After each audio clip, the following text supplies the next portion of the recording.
देखिए हर खबर यहीं पर, सब्सक्राइब कीजिए TV9 भारतवर्ष। विस्तारवादी चीन के खिलाफ भारत की लड़ाई में एक बार फिर अमेरिका ने साथ निभाया है। चीनी सरकार के लिए जासूसी के आरोप में भारत में बैन किए जाने के बाद अमेरिका ने भी अपना रुख खड़ा कर लिया है। टिकटॉक कंपनी के पास अब दो ही विकल्प हैं, या तो ट्रंप सरकार की सभी शर्तों को मानते हुए अपना मालिकाना हक किसी अमेरिकी कंपनी को दे दे, या फिर 15 सितंबर तक अमेरिका से अपना बोरिया बिस्तर समेट ले। इधर भारत ने भी बाइडू सर्च और वीबो जैसे चीनी के 2 ऐप्स को पूरी तरह ब्लॉक कर दिया है और चीन पर 5 साल तक एंटी डंपिंग ड्यूटी लगाने का फैसला किया है। ये चीन को अमेरिका की आखिरी चेतावनी है। टिकटॉक पर डोनाल्ड ट्रंप की आखिरी वार्निंग। भारत ने जो राह दिखाई, पूरी दुनिया उसी रास्ते पर चल पड़ी है। भारत में टिकटॉक पर पाबंदी लगने के बाद अमेरिका ने भी चीन की शी जिनपिंग सरकार को सख्त संदेश भेज दिया है। ट्रंप ने कहा अमेरिका अपनी सुरक्षा से कोई समझौता नहीं करेगा। टिकटॉक को अमेरिका में अपना ऑपरेशन किसी अमेरिकी कंपनी के हवाले करना होगा।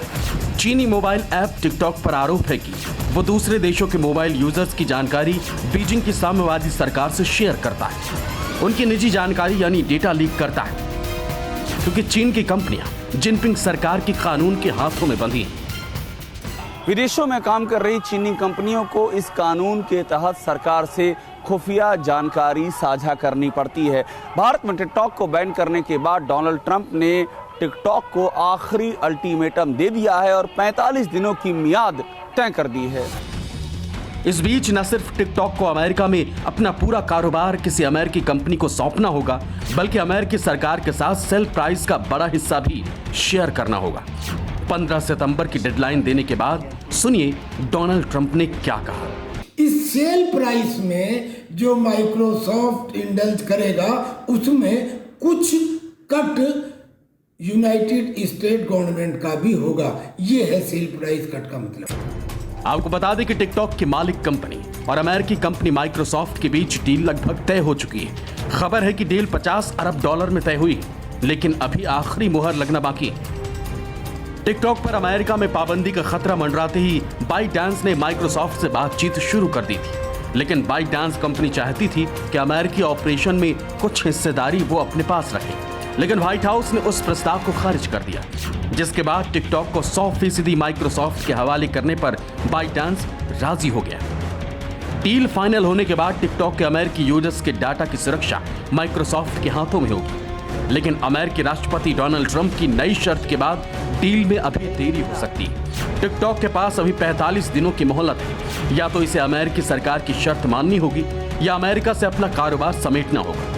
अगर ऐसा होता है तो ये चीन के लिए अब तक का सबसे बड़ा झटका होगा। ट्रंप यही सोच रहे हैं कि किस तरह से इस कंपनी को हमारी जो यूएस के अंदर जितने भी लोग काम करते हैं वो उसको किस तरह से सौंप दिया जाए। एक तरह से अटैक भी है चाइना के ऊपर और एक तरह से एक इकोनॉमिक एडवांटेज भी ले रहे हैं। इधर टिकटॉक के साथ साथ 105 मोबाइल ऐप पर बैन के दर्द से कराहते ड्रैगन को भारत सरकार ने एक और झटका दे दिया है।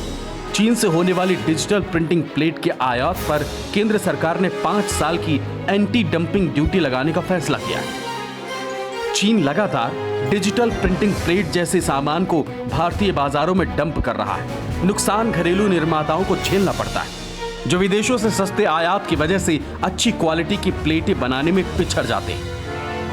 चीन के साथ जापान, कोरिया, ताइवान और वियतनाम से भी डिजिटल प्रिंटिंग प्लेट के आयात पर एंटी डंपिंग ड्यूटी लगाई जाएगी। चीन को नुकसान होगा 2 तरह से। पहला नुकसान तो यह है कि चीन की credibility already it is on the ground, लेकिन अब ये पाताल में चली जाएगी क्योंकि और कंट्रीज भी इसका अनुसरण कर रही हैं। और दूसरा जो बड़ा नुकसान होगा वो होगा फाइनेंशियल।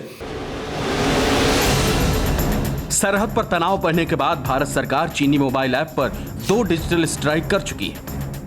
पहले टिकटॉक समेत चीन के 59 ऐप पर पाबंदी लगाई गई, फिर 47 और ऐप को भारत की संप्रभुता, एकता और सुरक्षा पर खतरा बताते हुए बैन कर दिया गया। अब बैन को अमली जामा पहनाते हुए बाइडू सर्च और वाइबू जैसे चीन के प्रभावशाली ऐप्स को ब्लॉक कर दिया गया है। आपको बता दें कि चीन में गूगल सर्च का जवाब है बाइडू सर्च और ट्विटर का जवाब है वेइबो। 2009 में लॉन्च किए गए वाइबो ऐप की पूरी दुनिया में 500 मिलियन यूजर्स हैं। सोशल मीडिया पर एक्टिव रहने वाले पीएम मोदी ने 2015 में चीन की यात्रा से पहले वाइबो पर अपना अकाउंट बनाया था, लेकिन बैन लगाए जाने के फैसले के बाद उन्होंने वाइबो को बाय बाय बोल दिया। अब सरकार ने बाइडू सर्च के साथ वाइबो को भी ब्लॉक कर दिया। परवाह देश की, सोमवार से शुक्रवार रात 10 बजे TV9 भारतवर्ष पर।